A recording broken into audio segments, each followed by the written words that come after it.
you can even watch back. Giving players all the props or put them on blast. We don't give no hot takes, only talk facts. We're giving all our devotion, riding high on this wave of emotion. Going all out, yeah, cause this is our time. No, ain't no stopping us till we reach the finish line. All in, we came here to win. We're gonna give everything. S-I-C-K on the run. S-I-C-K, sick, sick. On fire, we're ready to fight. We'll bring the house down tonight. S-I-C-K on the run. S-I-C-K, sick, sick. Playing on the car ride, play it when you lounge. X and O, you know that we can hold it down. Shout out to my man Sammy, got it off the ground. And to all the listeners tuned in right now, got debates, analysis, and speculation. This is sports talk for the new generation. You know where to find us, got a reputation. Sick Podcast, your #1 sports destination. Giving all our devotion, riding high on this wave of emotion. Going all out, yeah, cause this is our time. No, ain't no stopping us till we reach the finish line. All in, we came here to win. We're gonna give everything. S-I-C-K on the run. S-I-C-K, sick, sick. On fire, we're ready to fight. We'll bring the house down tonight. S-I-C-K on the run. S-I-C-K, sick, sick. S-I-C-K is the sickest podcast. Tune in for the audio, or you can even watch back. Giving players all the props or put them on blast. We don't give no hot takes, only talk back. S-I-C-K, S-I-C-K, S-I-C-K, S-I-C-K, S-I-C-K, S-I-C-K, S-I-C-K. All in, we came here to win. We're gonna give everything. S-I-C-K on the run. S-I-C-K, sick, sick. S-I-C-K, it's the sickest podcast. Tune in for the audio, or you can even watch back. Giving players all the props or put them on blast. We don't give no hot takes, only talk facts. We're giving all our devotion, riding high on this wave of emotion. Going all out, yeah, cause this is our time. No, ain't no stopping us till we reach the finish line. All in, we came here to win. We're gonna give everything. S-I-C-K on the run. S-I-C-K, sick, sick. On fire, we're ready to fight. We'll bring the house down tonight. S-I-C-K on the run. S-I-C-K, sick, sick. Playing on the car ride, play it when you lounge. X and O, you know that we can hold it down. Shout out to my man Sammy, got it off the ground. And to all the listeners tuned in right now, got debates, analysis, and speculation. This is sports talk for the new generation. You know where to find us, got a reputation. Sick Podcast, your #1 sports destination. Giving all our devotion, riding high on this wave of emotion. Going all out, yeah, cause this is our time. No, ain't no stopping us till we reach the finish line. All in, we came here to win. We're gonna give everything. S-I-C-K on the run. S-I-C-K, sick, sick. On fire, we're ready to fight. We'll bring the house down tonight. S-I-C-K on the run. S-I-C-K, sick, sick. S-I-C-K, it's the sickest podcast. Tune in for the audio, or you can even watch back. Giving players all the props or put them on blast. We don't give no hot takes, only talk back. S-I-C-K, S-I-C-K, S-I-C-K, S-I-C-K, S-I-C-K, S-I-C-K. Turn up your volume. Because you're about to listen to The Sick Podcast. The Eye Test with Pierre McGuire and Jimmy Murphy. The Stanley Cup winning Colorado Avalanche And after 22 years, Raymond Mark! The sickest NHL podcast. Brought to you by TCS Customs and Logistics. Moving pieces, delivering peace of mind. It's gonna be sick. And welcome to another edition of the Eye Test here on the Sick Podcast Network on the Stanley Cup Final Eve here, the final day before the 2024 Stanley Cup Final begins down in Florida with the Panthers and the Oilers. He's Pierre McGuire. I am Jimmy Murphy. Finally, Pierre, we have some hockey to look forward to tomorrow. It seems like an eternity. It's only been a week, but it seems like it's been an eternity without hockey. No, there's no question, but there's been a lot of other hockey news around the hockey world. Let's start with Greg Fargo, the new head coach of the New York franchise in the PWHL. I've known Coach Fargo a long time. He was a real good goalie at Elmira College. Went on to have an amazingly successful run as a head coach at Colgate University on the women's side. Spent a lot of time with him this spring. I had the privilege of broadcasting the Final Four for the ECAC women's tournament, and that included Clarkson, St. Lawrence, Colgate, and Cornell. And I remember telling you on one of the shows that I thought at least one and maybe two of those coaches that were in the Final Four of the ECAC women would get an opportunity in the PWHL. Coach Fargo is the first guy to take the step. He's gone to the New York franchise. Matt DeRozier at Clarkson's as good as there is on either the men's side or the women's side. He was a fantastic player, an All-American player at St. Lawrence, and now he coaches at Clarkson. Chris Wells is a tremendous coach at St. Lawrence, and Doug Dara is the coach at Cornell, and he's a magician. I mean, Izzy Daniel played for him. She was the player of the year in women's hockey. He was a great player at Cornell, and he's been a great coach on the women's side forever. So this is where the game's trending, Jimmy. And I remember we talked about it when I was at Colgate for that Final Four. Right. And I remember saying that, the brain power of these coaches is really good. And this is what concerns me a little bit going forward. Who's going to step up and replace these coaches when they leave to go either to other colleges or to pro hockey? Okay. Because I don't think that's being factored in right now to a lot of the decisions that these college administrators are making. I don't think it's being factored in at all. Pierre, there was, before we got to the point where we had a professional league, and even, still as women's hockey was growing and as it came to the point where it is now, there's always been a lot of junior leagues or, programs around the league, whether it's like, I don't know the name that they have in Detroit or Michigan, but like the equivalent of Little Caesars or something like that. If you follow me, I actually worked a little, I did some freelance writing for a team called the Boston Shamrocks out of Wilmington, Mass. They skated out of the Bruins' old practice rink, Christusha. Yeah. I'm wondering, do they look into that coaching pool and some of those players who have helped develop those players that have gone on to college and now are heading into the professional league? I think they have to. Part of the problem too is immigration. You've got a lot of really good coaches in Canada that aren't documented to come in. I know of one coach. I will not say the name. He coaches junior hockey on the men's side in Western Canada. He played Division I college hockey in the United States.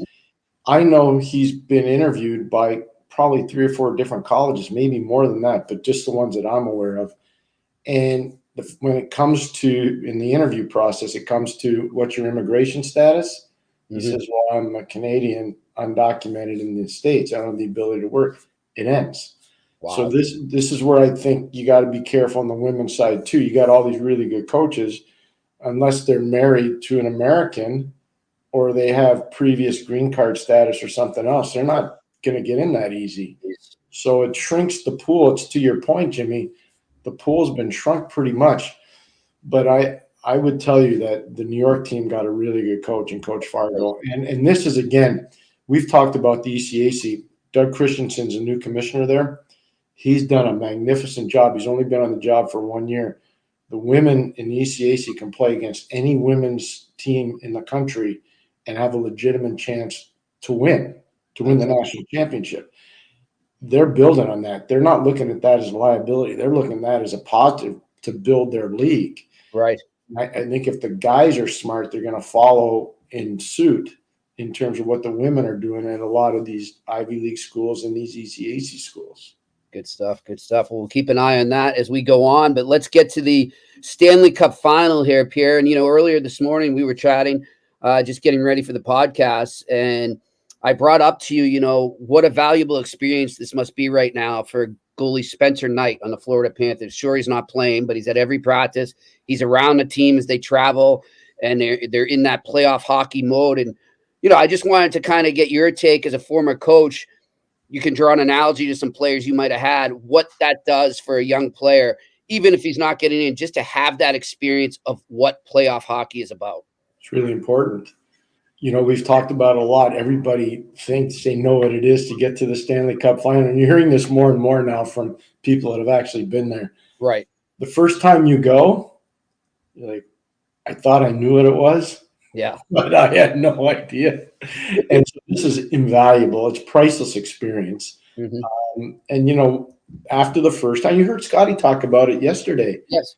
After the first time, you're more prepared for the second time. Yep. And after the second time, you're more prepared for the third time. Mm-hmm. Hopefully there is those times. You never know. Yeah. You never know. But I can tell you, it definitely is invaluable. It's priceless. It's great for Spencer. It also speaks to Florida's belief in him as a player. Mm-hmm. And it also helps him, I think, get some reward for being not just a good foot soldier for them, but also doing his chores in rehab. Yeah. And this is a really good – I know people say, well, he's not getting paid. No, he's not. The stuff that he's getting, you can't pay for. Invaluable. Yeah. Invaluable. So it's priceless. So I'm really happy for him, and I think it's great. And look, Florida's done a nice job. Jimmy, we talked about it. I was in the middle of my workout when we were talking, but I want you to bring up what I was talking about. I was going there. Okay, you go there now. You go. Yeah. So we talked about Anthony Stolarz and what a story this kid is, Pierre. And, you said, all right, Jimmy, I want you to go up. You got your computer in front of you. Go look right now and look at the journey this guy has been through. And it is amazing. And it almost like at the same time out of our mouths came Tim Thomas. Mm-hmm. He's taken essentially a parallel path. He didn't go over to Europe, but a very similar path to Tim Thomas and what he did there. And it's just complete perseverance. And for some reason, you look at it, if you're a journalist and you're looking around the Stanley Cup and the playoffs or good human interest stories, something kind of, that not everybody else is writing. Nobody's jumped on this yet. Nobody. But right as we're talking about it, a hockey news story came up from David Dwork, literally like within minutes after we started talking about this. But yeah, Pierre, talk to us about him because you saw him play when he was real young and you had a hunch that this kid was going to do something. In 2012, 2013, there was a work stoppage in the NHL and NBC had paid significant money to have the rights. So they wanted to keep us working. So we started broadcasting some college hockey games, and Doc Emmerich and I went out to Omaha, Nebraska, and we did Colorado College in Omaha, which was a really good game at the time. And there was a kid playing for Nebraska Omaha by the name of Anthony Stolarz. And I said to Doc afterwards, I said, this guy's really good. Yeah. Like, he's got a chance to make it. And he goes, really? I said, oh, yeah, he really does. And, there weren't a lot of players from Nebraska Omaha at that time making it to the NHL. Right. Nobody had ever heard of Jake Gensel at that point. He was way down the road. So anyways, long story short, Stolarz leaves Nebraska Omaha and goes to the London Knights. And we all know what an amazing program the London Knights have. And he's playing in the Hunters program, and he does well. And eventually he starts to get some traction. And I said to Jimmy, go look at his voyage. Oh, yeah. It's amazing. And it shows you, if you're a young player out there and people quit on you, that's fine. Don't quit on yourself. Yep. And Anthony Stolarz never quit on himself. Never, ever, ever. And look at Jimmy. Read some of the places he's been. It's an amazing journey. I mean, since he left London, the next 3 seasons after that, so 2013-14 was his last season in London. Then 2014-15, 2015-16, 2016-17, he's in Lehigh. He gets called up at the end of that season, plays 7 games for the Flyers in 2017. Then he goes back. He's back in Lehigh for a game the following season. Then he's in Reading East Coast League. In the East Coast League. Then he comes and then that's it, Pierre. That's all he had for the 2017-18 season. I'm wondering if he got hurt that year. I'm not sure. And then he split between Lehigh and Philly in 2018-19. And then he got traded at the end of that deadline to Edmonton. He plays a cup of tea there. Ends up going in the COVID season, he ends up in Anaheim, plays one game in the show. He's in San Diego for the rest of that season, comes back to Anaheim for a little in 2021, back to San Diego, and then he finally starts to get some traction in the NHL. He played, 47 games from the Anaheim Ducks between 2021 and 2023, and then he goes to Florida this year and really was a key ingredient for Bobrovsky's success. They credit him a lot during the season. I mean, he came in when they needed him. He was good. He had a 2.03 goals against, 9.25 save percentage. So he finally has found his niche. And, congratulations to him for sticking it out. You know what else, too? We had a questioner yesterday asking us about Roberto Luongo and the goalie program they put in Florida with his brother Louis and all the other. Robbie Tallis is there, former Bruin. This is the reward you get. So now you've got Bobrovsky, you've got Stolars, you got Spencer Knight knocking on the door, and they signed the big kid out of Dartmouth. Yeah, they signed him, and I think they brought over a European guy too recently, Pierre. During the playoffs, they might have signed him. They have. I'll check that out. But it's great. So they know what they're doing there. I mean, they've got a succession plan. So copycat. I think you're going to see more teams. It's kind of like quarterbacks. Yep. If you don't have a good quarterback, you can't win. Mm-hmm. If you don't have good starting pitching, you can't win. And I think because the way the game's being played and the way the game's being called, if you don't have deep goaltending, I'm not saying elite, but you got to have deep goaltending like the Bruins have. If you don't have that, I don't think you can win. I really don't think you can win. Well, who was the guy this past week, Pierre? He's kind of out of nowhere. I hadn't even heard of him, but he's kind of taken a weird path. The Canadians signed a depth goalie. He was playing over in Switzerland. He's from here, though. I can't think of the name. I'll find it. But it just struck me as they know something everyone else doesn't. They did some scouting there, and they saw something that somebody else hadn't picked up on. And he's a guy they think is going to either be in there, in the AHL, or he's going to help them as a depth guy. But, you can't have enough goalies. You can never have enough goalies in my eyes. No, you need to have goalies. It's important, but that's what we're saying. You see it every day. Yep. You see it every day. Because you're in Boston, you see how great the depth is they have in goal. Damn, let me find this kid's name. I'll find it. Connor Hughes. Thank you. That was a guy. All right. So Pierre, let's get to the games itself right now. We talked about a little with Scotty yesterday, and obviously we got some amazing insight. What an interview that was, too. What a good time with Scotty. It's always He's amazing. Man. Yeah, and thank you to everyone out there who reached out after, just, complimenting it and saying how fun that was. It was such a learning experience every time you talk to him, Pierre. Just keep your ears open. That's all you got to do. Yeah. Look, we broke down thousands of hours of tapes on teams, of coaches, on players. And all you do is just keep your ears open, and you'll learn a lot. And don't think you know. No. Let him tell you, and then you will learn, and you can pass that on. Like how many people knew the in-depth story there about Stevie Eisman and how he converted him to a 200-foot player? I mean, that was amazing. The relevant part of that is him going on Brian Trottier. How many times have I told you? Oh yeah, how important he was to our team in Pittsburgh. And it's easy to give all the stars credit. I get that, and they deserve it. Especially the big guy, 66, 68 was good. Yarmer, 25 was good. 19, Trottier was good. I mean, we had 12. Airy was good. I mean, there were a lot. 10 was good. Francis. I mean, I like to put the numbers in there because sometimes you can't say their name. You just say, "Hey, 10, you're up." 66, you're up. So they were all important, but 19 made a huge difference there, and he taught everybody how to win. He did. You know what I love about the Trottier story too, though, Pierre, is a lot of times we'll see players maybe that are stars in the second half of their career or even winding down. They haven't won a cup yet, and so they'll change it up a bit. They'll try to commit more to the team game. he didn't have to do that. He had plenty of rings when he came to you guys. I mean, Yeah. this wasn't like him, saying, okay, I need to do something to finally win the cup. He'd already done that. He'd been there. He just wanted to help you guys. How many fingers am I holding up? How many? Yeah. 4, right? So I got 4 cups. What's this called? What's this called? What's it called?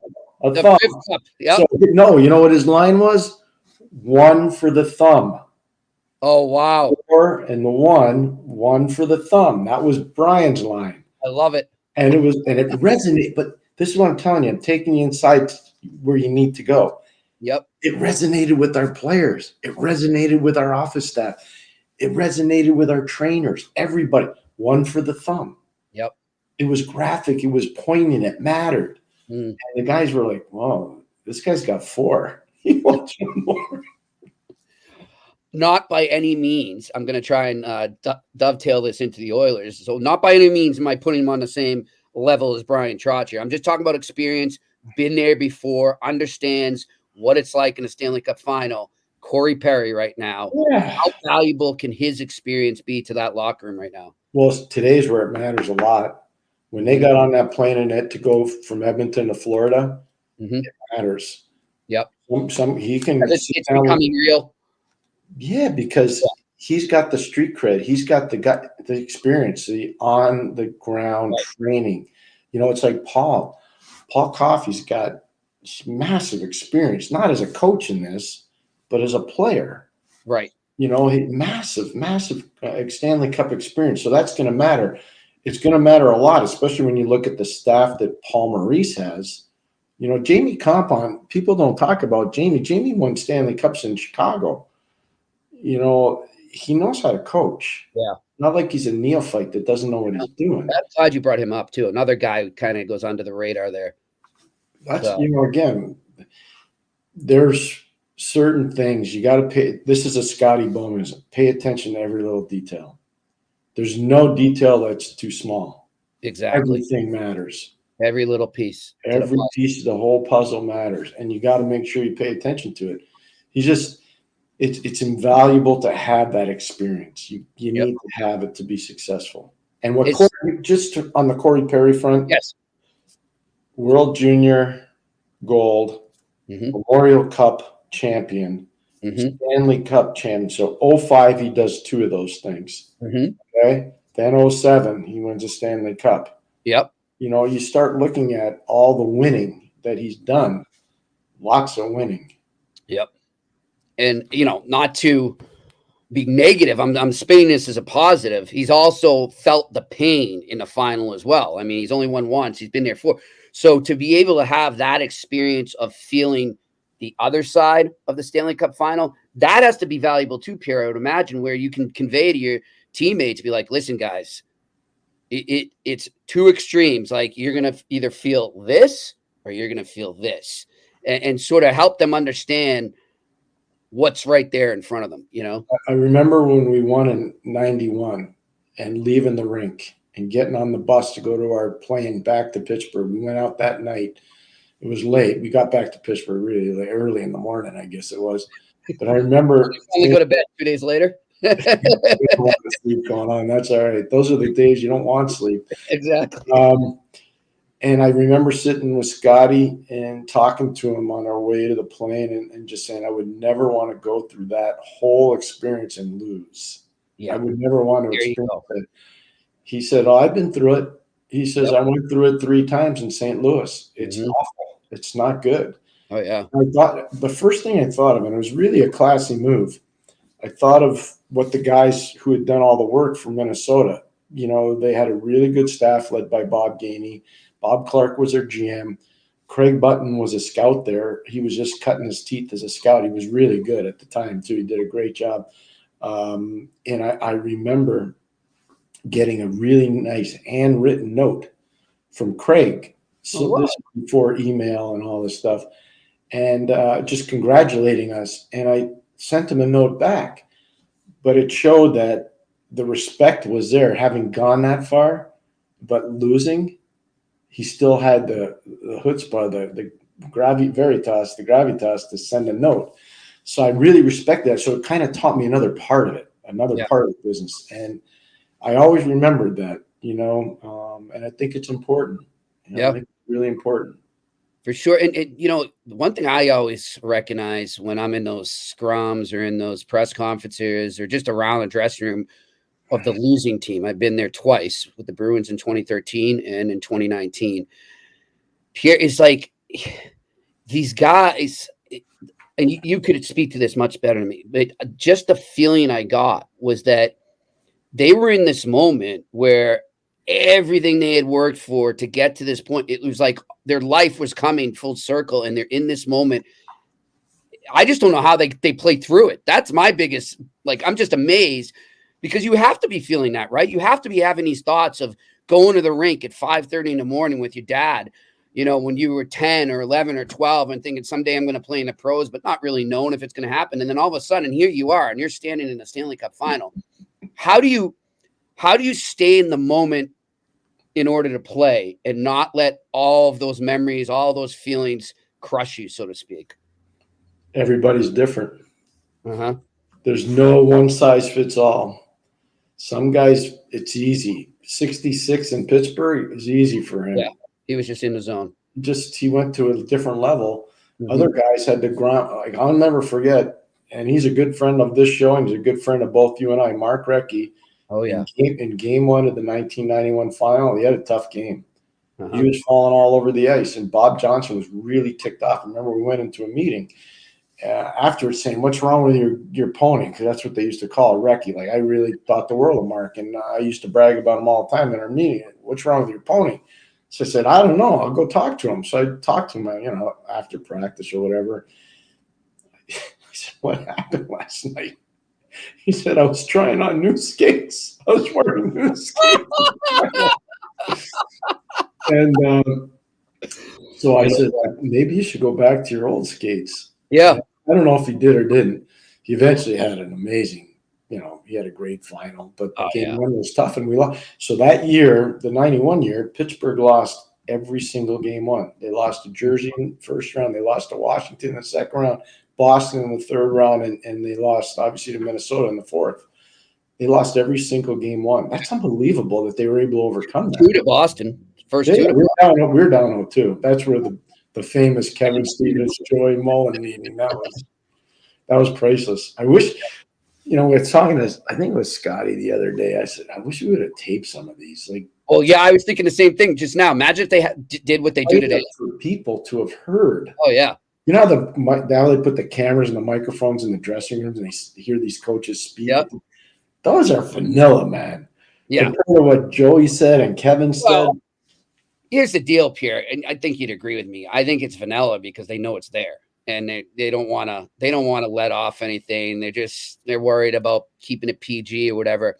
I want the raw stuff. I just want. This was raw. Yeah, that's what I would want. But I wonder, can you get that when the guys know they're being filmed and it's going to be seen on TV? It might be a little.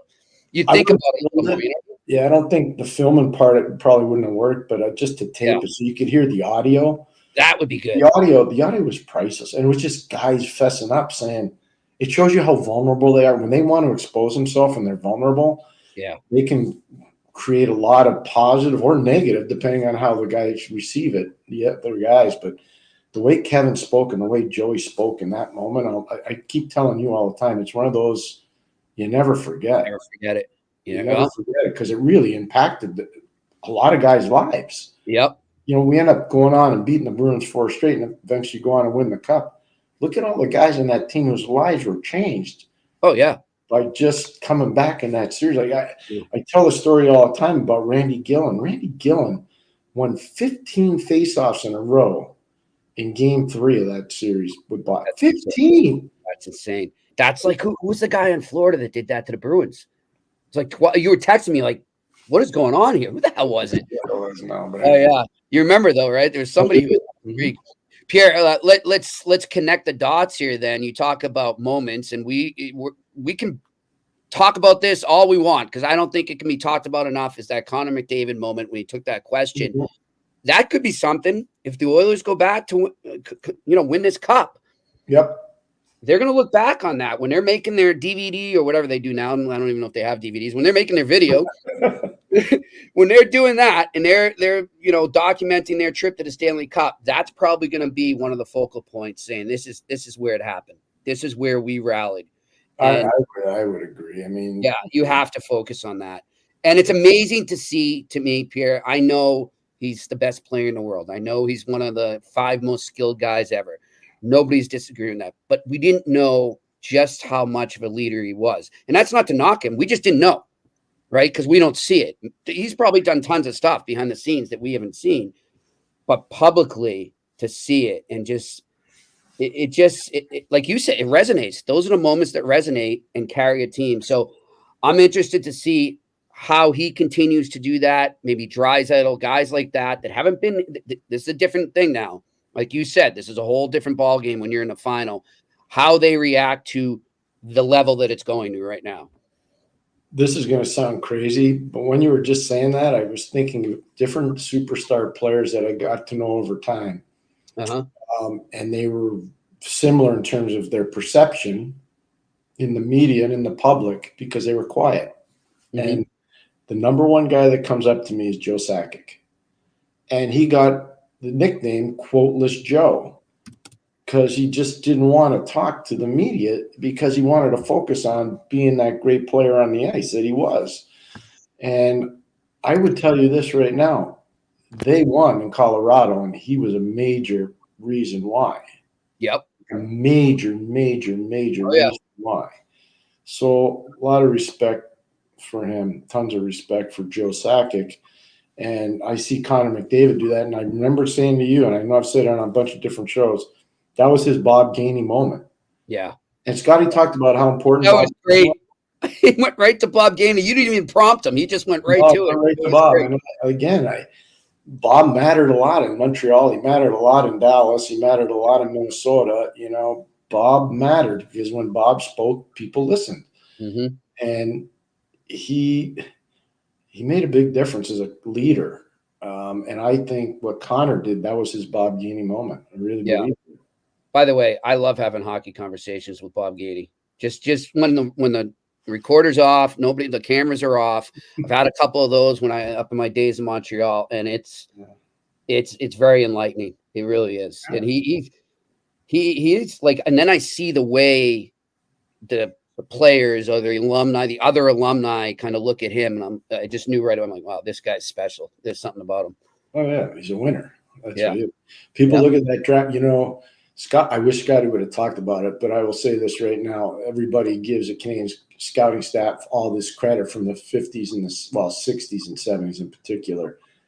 It was Claude Ruel, the late Claude Ruel, Gainey had no stats. Even Scotty talked about it. He didn't put up big numbers when he was playing in Peterborough. But what he was he was just this big, imposing guy that could really skate, and he knew how to lead. He knew how to win. And anybody in those days when you were coming out of Peterborough, you were top end. Peterborough was just a great franchise. So that's why Canadians took him. It was Claude Ruel that really fought to get Bob Gainey in the Montreal Canadiens organization. Wow. Yeah, I'm looking at it right now. His stats. That's great, right? They're not overwhelming. Yeah. That's some eye test work right there, Pierre. He's an eye test player. All right. We're going to go to questions in a bit here because we have to be out by 12:50. Before we do, Pierre, I want you to give me why Edmonton will win and why they'll lose, and then the same for the Panthers. So let's start with the Oilers. Yeah, Edmonton will win if Connor McDavid and Leon Draisaitl can score 5-on-5. If they can't score 5-on-5, I think it becomes a really difficult series for Edmonton to win. If Edmonton were to win without those guys scoring, it's because they can play 2-1 or 3-2 games. I'm not sure they're going to be able to do that. That's why I think they will win. Why they won't win is because there's some fumbling going on in goal. The defense lets them down, and they can't handle Florida's forecheck. Yeah, simple as that. Florida's going to win if they're physical without taking penalties, if Barkov can shut down McDavid, if Bennett can shut down Draisaitl, or inverse it one over the other. There's going to be a matchup, especially in Florida. And if the Florida Panthers strong side defense pinch works for them and Edmonton can't figure it out, that's going to be a huge problem. Florida loses if they take too many penalties. They play out of control physically. They lose their cycle game, and they, for whatever reason, they can't get their strong side pinch going. They lose. Then they lose. Agreed. Well, I know you won't do predictions, but I'm going to put one out there now. Going with the upset, my friend. Oilers in 7. Okay. It's good. All right. Never know. I just want a long series. That's all I want. Hopefully 6 or 7 games we get. All right, let's go to our great sponsors, TCS. Unlock the full potential of your shipping operation with TCS Customs and Logistics. From around the corner to around the world, flatbeds to air freight, customs clearance to drawback consulting. TCS is a one-stop shop for all things transport, moving pieces and delivering a peace of mind. For a no-obligation customs or freight quote, contact sickpodcast at shiptcs.com. Again, that's sickpodcast at shiptcs.com. And quickly, Pierre, I forgot to say it too, one of my X factors in this series will be Evander Kane. If he's healthy and he can do what he does best and he can match the aggravating factor, so to speak, of one Matthew Tkachuk and Sam Bennett, the Oilers will have a good chance of pulling this out. I think he could be a big X factor in this series if he's healthy. He's going to be. So just so you know, I'll take the other side of this. Mm-hmm. What I would do, drawing up a plan, he would be a target for me. You know, everybody talks about you got to take. You got to take Draisaitl. I'm going to go the other way. And you got to get Kane nuts. You got to drive him nuts. Thank you very much. And that was going to be that. See, he could go the X factor, positive or negative. Look at. I told you the story. We drove Belfour and Chelios nuts in the series with Chicago in '92. It was part of the plan. You know who else? You know who else you drove nuts on the Boston Bruins? He's the president now. Yeah, Cam Neely. Yeah. That pendulum can swing quick. I mean, he's fiery, and it can be to his advantage, or it can be a disadvantage. So we'll see what happens. Yeah. All right, let's go to the next question. Somebody asked us a question about one of the drafts. Was it the 2015 draft? Oh yeah, that's right. Let's do that quick. I think it was or was it the 2013 draft? Oh, 2015. And I did my draft. McDavid draft. Yep. All right. So you want to hear where I got, or you want to go first? No, you go first. All right. So this is my redo of the top 10 of the 2015 draft. Okay. Connor McDavid stays in the number 1 slot. Yep. Jack Eichel stays in the number 2 slot. Yep. However, moving up from number 10 to number 3 is Mikko Rantanen. Yep. Mitch Marner remains in the 4 spot. Mm-hmm. Moving up from 35th to 5th is Sebastian Aho. Mm-hmm. Moving up from 17th to 6th is Connor up in Winnipeg. Moving from 16 to 7 is Matthew Barzal. Moving from 24 to 8 is Travis Konechny. Moving from 23 to 9 is Brock Besser. And here's the big one, Pierre. And we saw a great performance by him in the playoffs this year when he came back. Moving from 49th to 10th is Hintz. Rope Hintz. A lot of jumps. A lot of big jumps there. I had a long talk with a former NHL player yesterday about Rope Hintz. It's a great story. Rope Hintz, when he was a young kid growing up in Finland, was not a very good skater. And he went to see this female skating coach who worked with him. Oh, wow. Within a calendar year, it totally changed his ability to play. And now he's one of the elite skaters in the entire world, not just the NHL. And it's because of this female coach. It was great intel that I got yesterday. It's like that movie in the 80s. What was the movie? The guy he was a hockey player, trained under a figure skater, Cutting Edge or something. I'll look it up while you're talking. Yeah, I watch hockey games. I don't watch hockey movies, except for Slapshot. I like Slapshot. I watched Slapshot the other day with my son again. It's probably 110 times I've seen it. Yeah, it was a Cutting Edge, Pierre. It was Cutting Edge, there you go. So I didn't do the same breakdown you did with the 2015 draft, but here's some players that I thought should move up. Mm-hmm. And one of them you didn't say yet is Joel Eriksson Ek. Oh, wow. I think he should have moved up way higher. He was taken at the 20th position in that draft. I had Besser at 23 moving up. I had Travis Konechny moving up in the first round. Who else? I had Shabbat moving up, Kyle Connor moving up. Who else? There was one other one I had moving. Oh, I had Zach Werenski moving up. So not a lot different than what you had, but I had changed some of it. I was looking the at first three, you can't debate the first two. No. Well, Eichel's won a cup. McDavid hasn't won one, but he's basically won everything else. Right there. He could get it this time. We'll see. All right, let's get to the questions, but I love that. A fun exercise. Thanks to what's his name? State of what? I always forget. State of something is a guy who asked that. But anyways, it was a great fun exercise. If everybody wants to ever do that again, too, take another draft. We'll look at it too. So, yeah. All right, next question or first question here. Marvin Matthews, gentlemen, of the teams that were eliminated in the first round, Vegas, Winnipeg, Nashville, LA, Tampa Bay, Toronto, Washington, Islanders. Who do you think has the best chance to at least advance to a conference final in 2024, 2025? I would say Vegas. I'm going to say Tampa. Ooh, so you think the word of the demise is there's no demise there. You don't think they're in a decline? No, in fact, I think they've got a chip or two in the game to play to make the first. Getting Ryan McDonough back already helps them, and their goaltending is elite. It's not a little bit good; it's elite. They still have Point. They got a lot. They got Cirelli. They got Point. I think they're going to probably be able to keep Stamkos. We'll see. I like where they're at. They got a lot of experience for some of those younger defensemen this year. They're starting to add some more character, especially leadership with McDonough.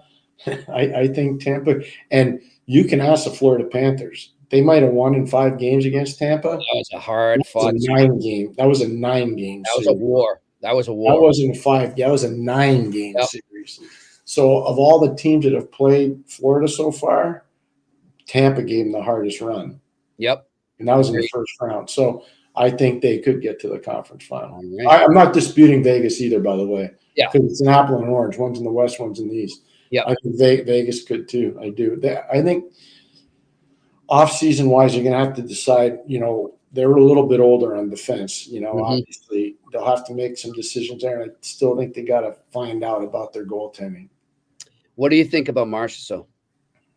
You think he's gone? I think he could stay because here's the one thing. It's a no-tax state. Mm-hmm. So if you do the presentation properly to the agent and to the player, you can illustrate here's where you're going to save and here's how much you're going to save. And this is where it balances out. I know that's what they did with Stamkos on the presentation of Stamkos when they did the last contract in Tampa. Mm-hmm. So here's just throwing this out there. No inside track, just an idea. We know one team that's going to not be afraid. They've got a ton of cap space. They're going to spend, and they want to compete. And it's not far from Nevada. And if I'm not mistaken, is Utah a no-tax state? I don't know if Utah is or not. I don't know. Okay. Washington, the state of Washington is. I know that. Yeah. He's not going too far from Nevada. If he goes to Utah, he could still keep his place there. I don't know. They've seen tons of them. That would be interesting. Reading the internet again.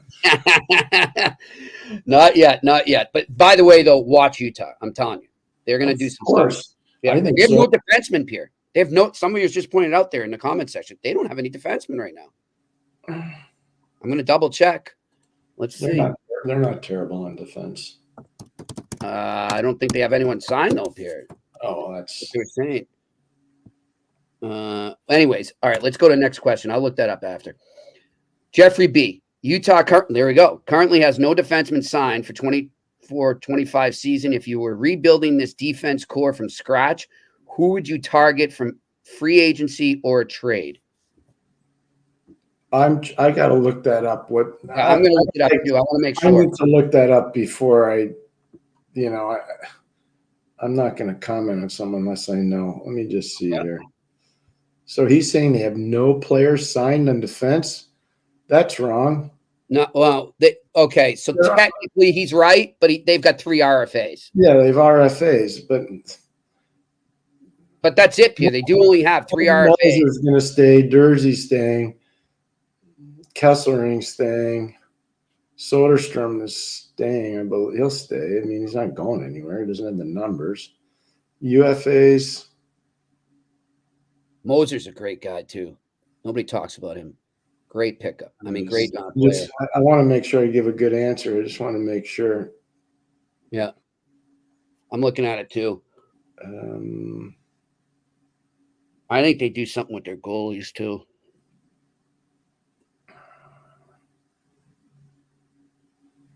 The one thing I would say, it's a great point because it's, they've been out for so long. They need help on defense. There's no question. But they do have assets back. It's not like they're devoid of assets in the back end. They've got tons of picks. They got 43.2 in cap space. Yeah, and they'll spend all of it or close to it. Yeah, that guy wants to win fast. Yeah. They're going to be fun to watch. We'll see. First, they got to get a name. All right, next question. Matthew Gervais. I found it interesting that the Rangers played so well in the regular season while being not so great in their 5-on-5 play. Is it possible to be an okay 5-on-5 team and have success come playoffs? Merci. Thank you, my friend. Well, here's the one thing that I brought up to Jimmy off the air that I think is important. The Rangers play in the Metropolitan Division. And if you look at that division right now, it's not a murderer's row of teams. Pittsburgh's a non-playoff team. Philadelphia's a non-playoff team. Columbus is a non-playoff team. The Islanders made it in by the skin of their teeth. Washington made it in by the skin of their teeth. The only elite team really in that division is Carolina besides New York. It's just a fact. So they stockpiled a lot of points against teams in their division that were not super elite.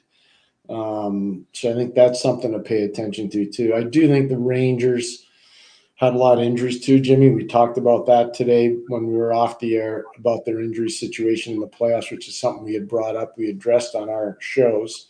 Mm-hmm. So is it okay to be mediocre 5-on-5 and have success in the playoffs? Probably not. Yeah. All right. Next question. Brian Brewster. Pierre, do you think it would take a big toll on the locker room if a team like my Rangers with Trouba buys out their captain? No, I don't. No, I don't either. I don't. It's a fair question. Great question. I don't think that's an issue. Yeah. Here's the difference. Yzerman in Detroit was drafted by the team. They built a team around him. Mm-hmm. So there was an instantaneous credibility thing. Trouba was a trade. It's totally different. And he hasn't been there that long. He hadn't, exactly. So it's not like he's established all these phenomenal relationships over time. And that's not a knock on Jacob. Jacob's a really useful player. He showed a lot of guts. My goodness gracious. Playing with half an ankle in the Stanley Cup playoffs. Yeah. There's a lot of credit, but I don't think it would be an issue.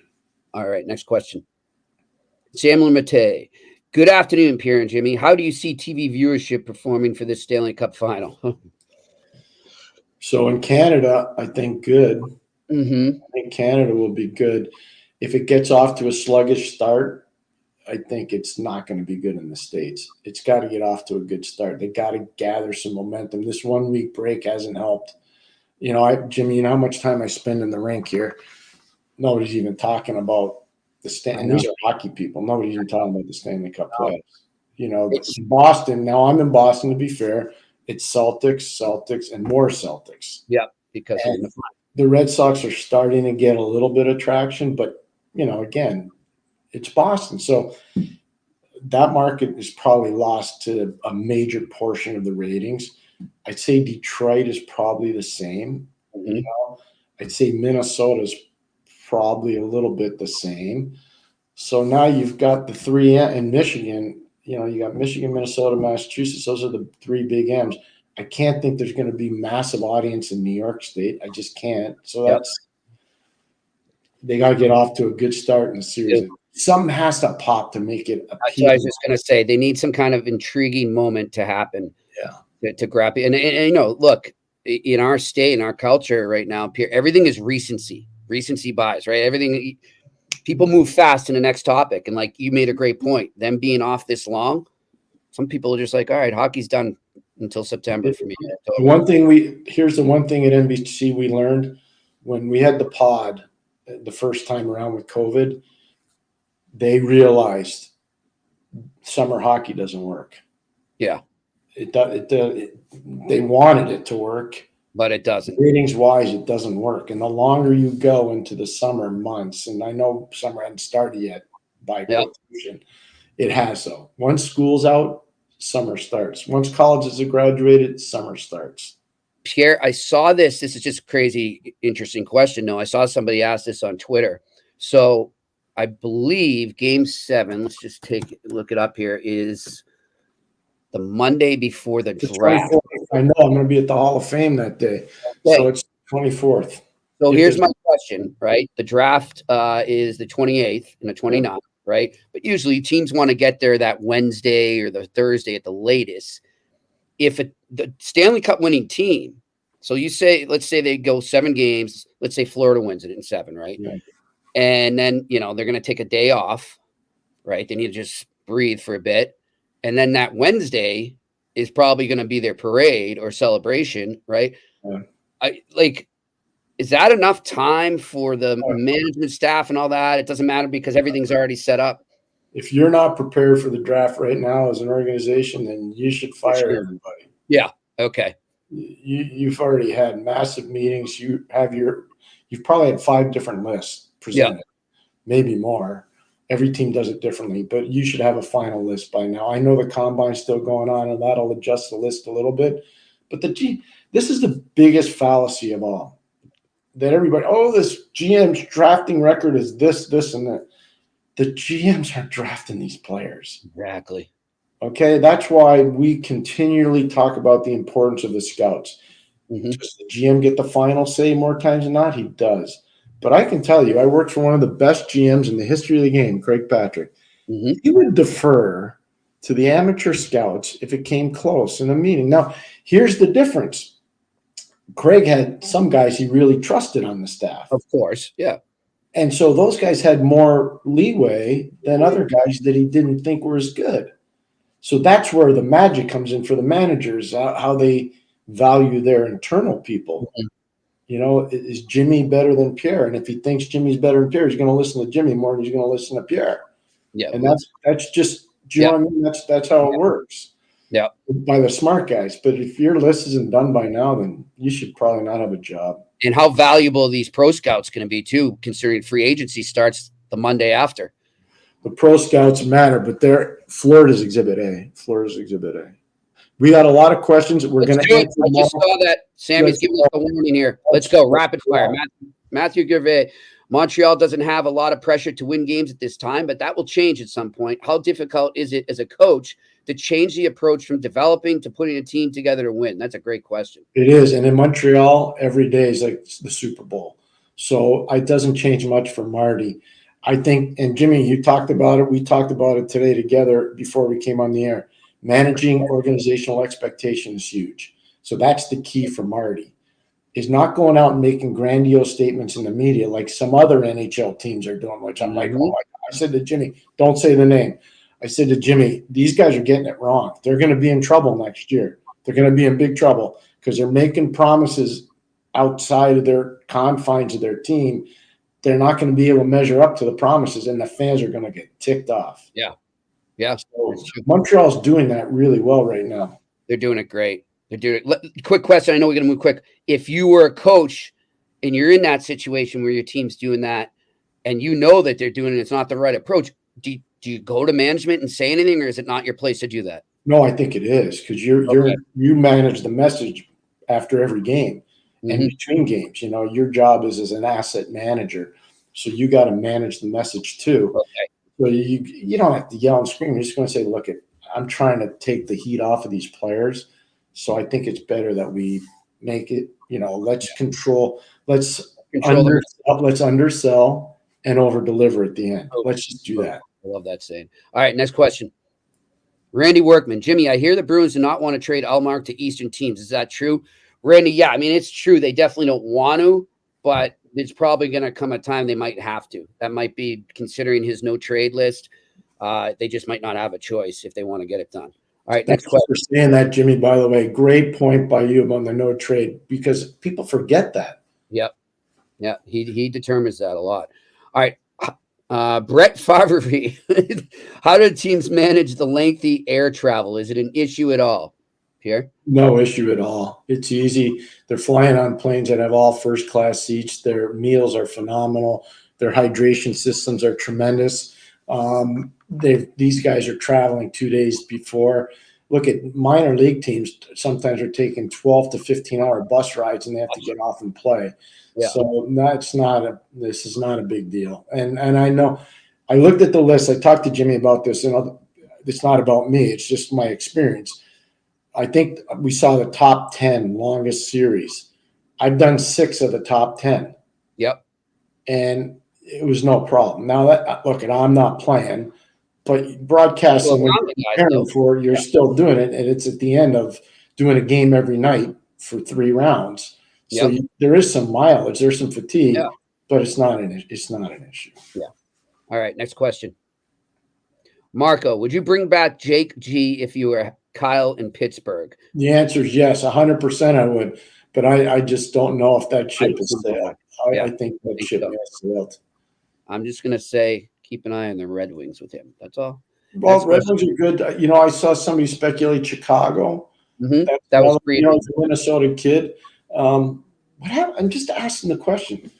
What happens if the Rangers say, hey, we'd like you to come to New York? And what happens if the Rangers trade, I don't know, Capo Caco? I don't know. Yeah, exactly. Good point. Do that. There's an opening. I know they've got a kid named Brett Berard in the minors who's a good point getter, but I don't think at this point in his career he's a top 6 forward in the league. Yep.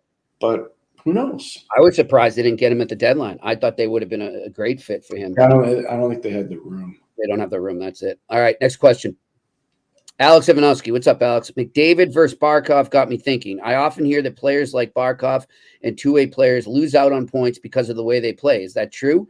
If so, what don't guys like Barkov and I don't understand the end. Sorry. Oh, others don't get more praise and accolades for being the best players in the world over the guys who just sell out for points? Well, you see, so Alex asked a really poignant question.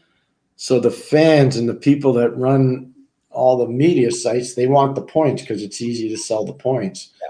And it's easy to quantify. It's harder to quantify the guy that's in Bob Gainey. It's harder to quantify Patrice Bergeron. Mm-hmm. It's harder to I'll give you an example of a guy, Kevin Stenlund, who's playing in the final. It's hard to quantify him. Ask Paul Maurice what he thinks of Kevin Stenlund. Critically valuable player to our team. So it's hard to do. I'm Brian Trottier. I don't know how many more times I have to bring his name up, but at the end of his career, Brian wasn't getting points. Brian was just helping us win. Those guys are really valuable. They're really, really valuable. So I think the coaches and the management people appreciate them more than the fans do. Yep. All right. Next question. Brian Brewster, is there any UFA this summer that you'd give a blank check to, a culture changer or a player to put a contender over the top? Blank check? I don't know. That's hard these days. There's one guy that I think there's a perfect fit for one guy in one market. Mm-hmm.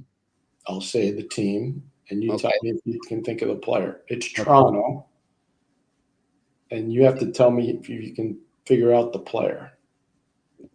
I'm not saying it's because he's from there. I'm saying it's because what they need. Stamkos? No. Okay. Interesting. Brandon Montour.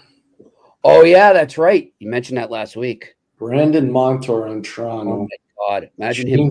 Guys plays elite. It's elite. Yeah.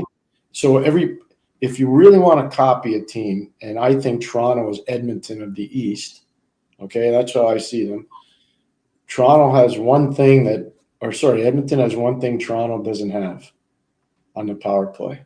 Evan Bouchard, a right-hand shot that can absolutely sling it. Brandon Montour. Love it. Love it. Brandon Montour. That would be amazing. That would be a very scary power play. All right, next question. Brandon Montour. That's all I'm going to say. That's the one where I'd say sign him. Yep. All right. What do we got? I think this is the final one. Chris Blue Shirts. Hey, guys. End of an exciting season for the Rangers. Question for Pierre. You often say out of respect, I won't mention the name of the team. In your book, will you finally tell us? Good work. So it's a good question. And Jimmy knows. I told Jimmy this. at some point I probably will write a book. And when I write the book, if somebody's name doesn't appear in there, it's because out of respect, I'm just not going to put it in because I don't have much good to say about it. There you go. All right. Is that it? I think that's it. Yeah. All right. Can you tell me about what your little girl's doing today? Because I want to hear about it. Yeah, so I'm really excited. So my daughter Maddie, her passion is dancing, and she's got a recital she's been training for 8 months for. It's finally here tonight. She's doing a hip hop one, ballet, and jazz, all in one night. So I'm pretty excited. Maddie, I can't really get the scouting report from Dad. Yep. Dad's going to have to go. I can't wait till Maddie gets to meet you, Pierre. Someday. We'll make it happen. We have to bring the heat today, so Dad can be really proud. I'm looking forward to the scouting. Thanks for bringing that up. Good stuff. No, I'm pumped for it. I want to give congratulations to Greg Fargo and the people in the PWHL in New York. That's a tremendous hire. Will do awesome things. Colgate now has to replace him. That will not be easy to do because Coach Fargo's done amazing work there. He's done unbelievable work at Colgate. So best of luck to him moving forward. And the Stanley Cup Finals starts tomorrow. That's right. And also, Pierre, I want to mention how great it was when we clicked into our StreamYard feed here today, and we saw Rosa working the boards with Sammy. So good to see you there, Rosa. We enjoy having nothing against your husband. We like him too, but it was great to see you. You know who keeps the show on the road? It's Rosa and Sammy. It's not. They're out working Tony's show. I hope Tony has a good time. Grand Prix up in Montreal, Pierre. Crazy time up there as always. Why do you think I'm in Boston this weekend?